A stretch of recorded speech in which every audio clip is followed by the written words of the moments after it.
Have you ever looked at your bank account after making your monthly car payment and wondered if you accidentally bought a small country instead of a Honda Civic? Well, congratulations. You might be what financial experts are calling car poor, and you're definitely not alone in this expensive club that nobody actually wants to join. My name is Nick, and I help people understand how modern life seems designed to separate us from our money in the most creative ways possible. If you're tired of feeling like your car owns you instead of the other way around, make sure to subscribe to the channel and hit that like button if this video helps you realize you're not going crazy. Here's something that might shock you or make you feel slightly better about your financial situation. Nearly 1 in 4 Americans are officially car poor in 2025, meaning their vehicle expenses are stretching their budgets tighter than yoga pants after Thanksgiving dinner. We're talking about people spending an average of 24% of their monthly income just to keep their wheels turning, which is almost double what financially stable car owners spend.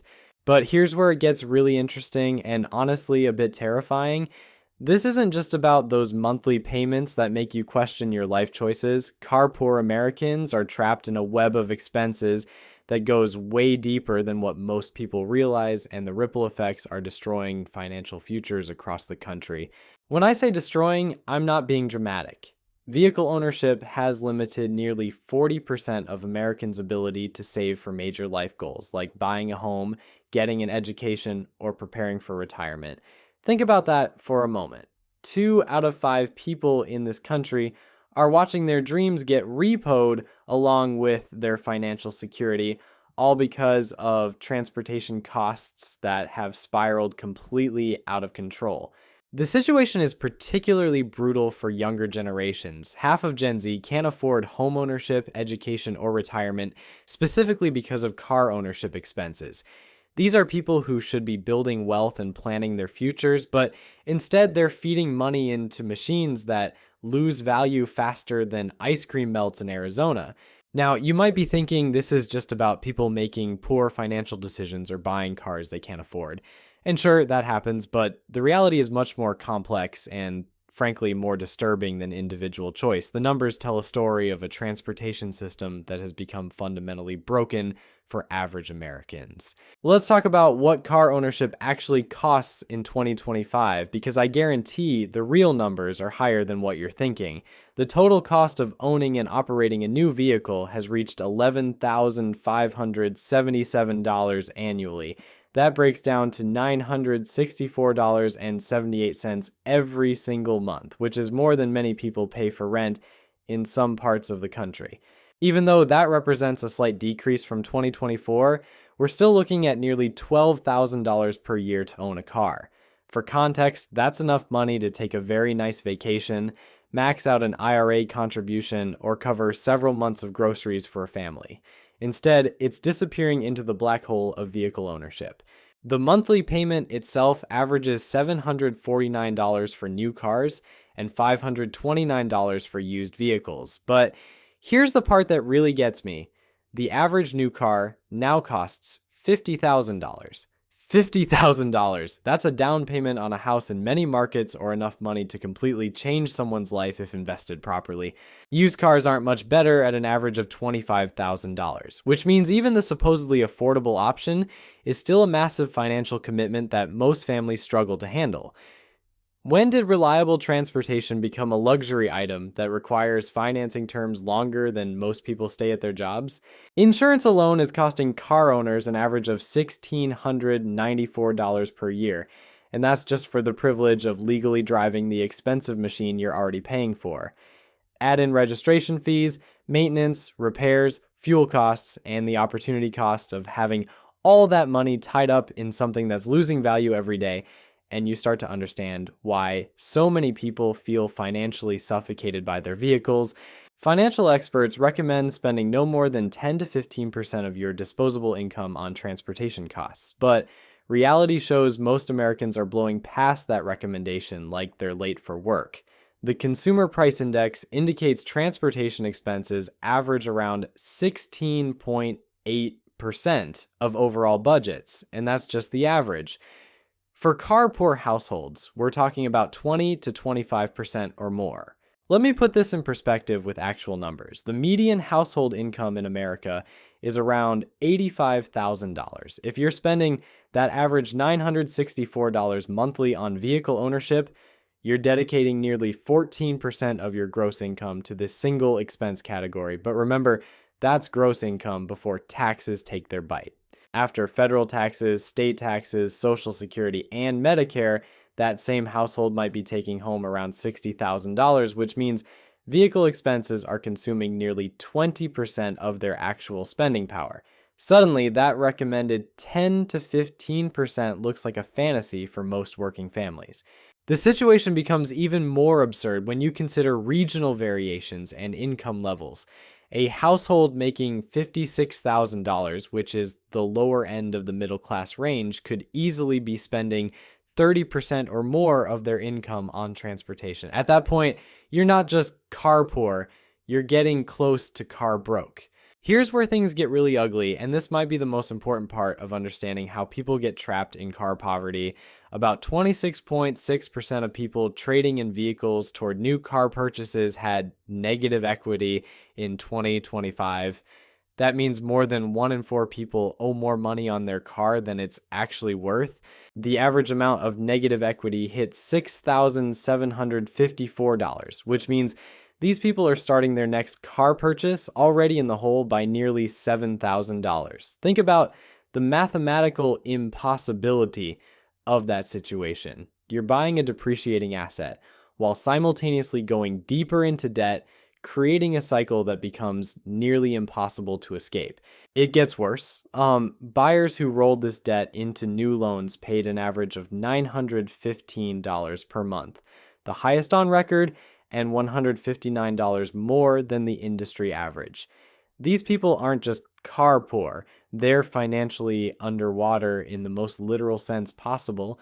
The loan industry has responded to this affordability crisis not by addressing the underlying problems, but by extending payment terms to dangerous lengths. 7-year auto loans made up 22.4% of all new vehicle financing in 2025, an all-time high. 7 years. That's longer than most people keep their phones, longer than many marriages last, and definitely longer than most cars should reasonably be expected to run without major problems. When you're still making payments on a 7-year-old car that needs major repairs, you start to understand how transportation costs can completely derail a person's financial life. You're paying for something that no longer reliably gets you where you need to go, but you can't afford to replace it because you still owe money on it. This creates what economists call a poverty trap, where the cost of being poor makes it expensive to stop being poor. You can't afford a reliable car, so you buy a cheaper, unreliable car that breaks down frequently, costing you money in repairs and potentially your job due to missed work, which makes it even harder to afford reliable transportation. The psychology of this trap is particularly insidious because it convinces people they're making smart financial decisions when they're actually digging themselves deeper into debt. You tell yourself you're being responsible by financing a reliable vehicle instead of dealing with an older car that might break down. But what you don't realize is that you've just committed to years of payments that will prevent you from building any real wealth or financial security. The emotional toll of being car poor extends far beyond monthly budgets and creates stress that affects every aspect of daily life. Half of Americans have delayed necessary car repairs or upgrades due to financial strain, which means they're driving around in vehicles that might not be safe or reliable. When you can't afford to fix your brakes properly or replace worn tires, you're not just risking your financial future, you're potentially risking your actual future. Many car poor Americans have fundamentally altered their lifestyles to accommodate their vehicle expenses. 40% have cut back on dining out, 32% have reduced social activities, and 31% have slashed vacation spending just to keep their cars running. 13% have even canceled their Netflix subscriptions to afford their car payments, which tells you something about priority hierarchies when transportation costs get out of control. Think about what this means for social connections and quality of life. When you can't afford to go out with friends, take vacations, or participate in activities that bring joy and meaning to your life, you're essentially working to pay for the privilege of driving to work. It's a hamster wheel disguised as freedom, and millions of Americans are running on it without realizing there might be other options. The dining out statistic particularly fascinates me because it represents such a fundamental shift in how people socialize and connect with others. Food has always been central to human relationships and community building, but now people are choosing between maintaining their vehicles and maintaining their social lives. When transportation costs force you to become a hermit, something has gone seriously wrong with the system. This social isolation compounds the financial stress because people lose the support networks and relationships that might help them find better job opportunities or navigate financial challenges. You become trapped not just by the monthly payments, but by the lifestyle restrictions those payments impose on every other aspect of your life. The generational impact of car poverty is particularly concerning because it's preventing young adults from achieving traditional markers of financial progress and stability. When half of Gen Z can't pursue homeownership, education, or retirement planning because of vehicle costs, we're looking at a fundamental breakdown in the economic mobility that previous generations took for granted. These are people who should be in their prime wealth building years, but instead they're watching their earning potential get consumed by transportation expenses that their parents and grandparents never had to deal with at this scale. The average car payment today represents a larger percentage of median income than it did 20 or 30 years ago, which means younger generations are starting their financial lives at a significant disadvantage. The ripple effects extend into housing markets, educational opportunities, and retirement security. When you're spending a quarter of your income on transportation, you can't save for a down payment on a house. When you can't afford additional education or training, you're stuck in lower paying jobs that make the car payments even more burdensome. When you can't contribute to retirement accounts, you're setting yourself up for decades of financial insecurity. What makes this particularly tragic is that many of these young adults are making what they believe are responsible financial decisions. They're buying reliable transportation to get to work, they're making their payments on time, and they're maintaining their vehicles properly. But the system is rigged in such a way that doing everything right still leaves them financially struggling and unable to build wealth. The used car market, which traditionally provided affordable transportation options for people with limited budgets, has become almost as expensive as buying new. When used cars average $25,000, we've essentially eliminated the budget-friendly option that allowed previous generations to get reliable transportation without destroying their financial futures. This price inflation in the used car market is particularly cruel because it affects the people who can least afford it. Wealthy buyers can still purchase new vehicles and take advantage of warranties, financing incentives, and the latest safety and efficiency features, but people with limited incomes are forced to pay new car prices for used vehicles that might have hidden problems, no warranty coverage, and higher maintenance costs. The financing industry has responded to this affordability crisis by creating products that appear to solve the problem while actually making it worse. Extended loan terms, low down payment options, and subprime lending might make monthly payments seem manageable, but they're designed to extract maximum profit from people who are already financially vulnerable. When you see advertisements promoting 0% financing or 96-month payment plans, what you're really seeing is an industry that has recognized transportation has become unaffordable for most Americans and decided to profit from that crisis rather than address it. They're not making cars more affordable, they're just spreading the unaffordability over longer periods and charging interest for the privilege. The maintenance and repair costs that come with vehicle ownership add another layer of financial stress that many people don't fully anticipate when they're focused on monthly payments. A single major repair can cost thousands of dollars, and these expenses always seem to happen at the worst possible times financially.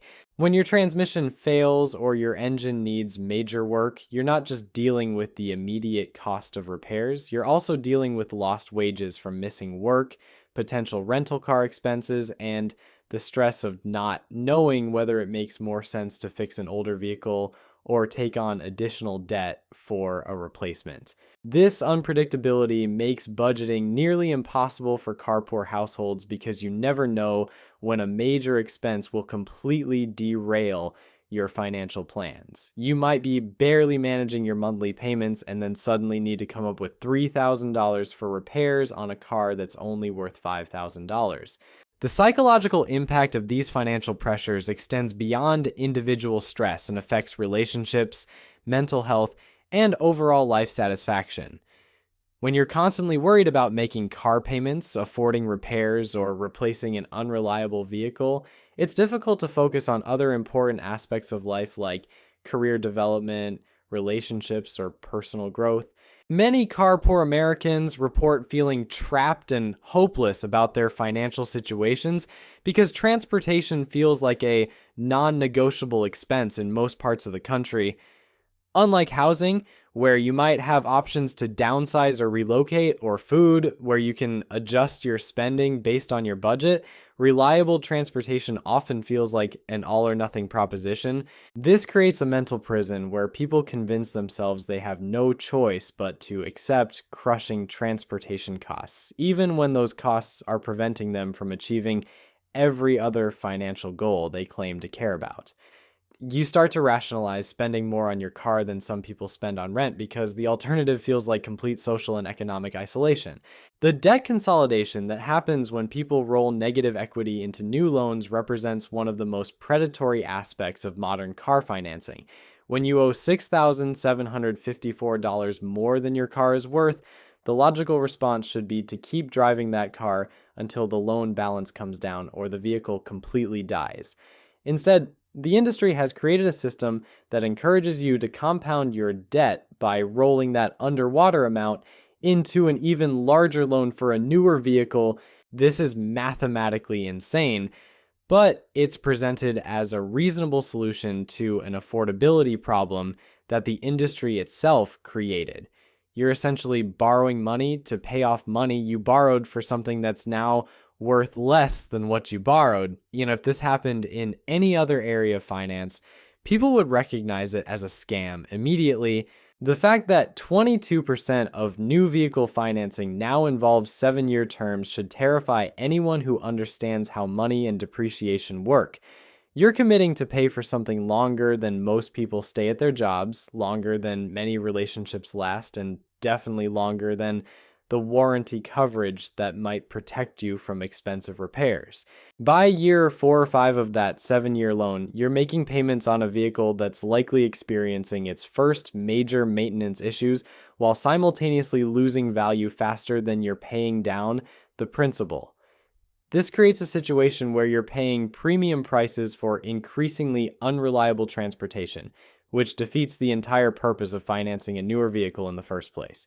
The opportunity cost of being car poor extends far beyond the obvious inability to save money for other goals. Every dollar that goes toward excessive transportation costs is a dollar that can't compound and grow through investments. If you're spending an extra $300 per month on vehicle expenses compared to a more reasonable transportation budget, that's $3,600 annually that could be working for your future instead of disappearing into a depreciating asset. Over a 20-year period, that extra $300 monthly invested in a simple index fund earning 7% annually would grow to approximately $150,000. That's enough money to buy 3 cars with cash, make a substantial down payment on a house, or provide a foundation for early retirement. Instead, it's gone forever, consumed by the machinery of transportation financing. The psychological manipulation involved in modern car marketing deserves its own analysis because it's designed to exploit the exact financial vulnerabilities that create car poverty. Advertisements focus on monthly payments rather than total costs, making a $30,000 purchase sound reasonable because it's only $400 per month. They emphasize lifestyle and status rather than transportation utility, convincing people they need features and capabilities they'll rarely, if ever, use. The 0% financing offers that appear so attractive typically require excellent credit and substantial down payments, meaning they're primarily available to people who could afford to pay cash anyway. For everyone else, these promotions create an anchor point that makes higher interest rates seem reasonable by comparison. You think you're getting a deal at 4% when the promotional rate was 0, even though 4% on a 7-year loan represents thousands of dollars in additional costs. Seasonal sales events and model year clearances create artificial urgency designed to prevent rational financial decision making. You're told you need to act now to get this incredible deal, which discourages the kind of careful budgeting and comparison shopping that might reveal you can't actually afford the purchase. The entire sales process is engineered to get you focused on whether you can make the monthly payment rather than whether the purchase makes sense for your overall financial situation. So there you have it. Being car poor in 2025 isn't just about bad financial decisions or keeping up with the Joneses. It's about a system that has turned basic transportation into a wealth extraction machine that's quietly destroying the financial futures of millions of Americans. If you're trapped in this cycle, you're not alone, and more importantly, you're not stupid. But now that you understand how the game is rigged, you can start making different choices. Your future self will thank you for breaking free from the hamster wheel disguised as freedom.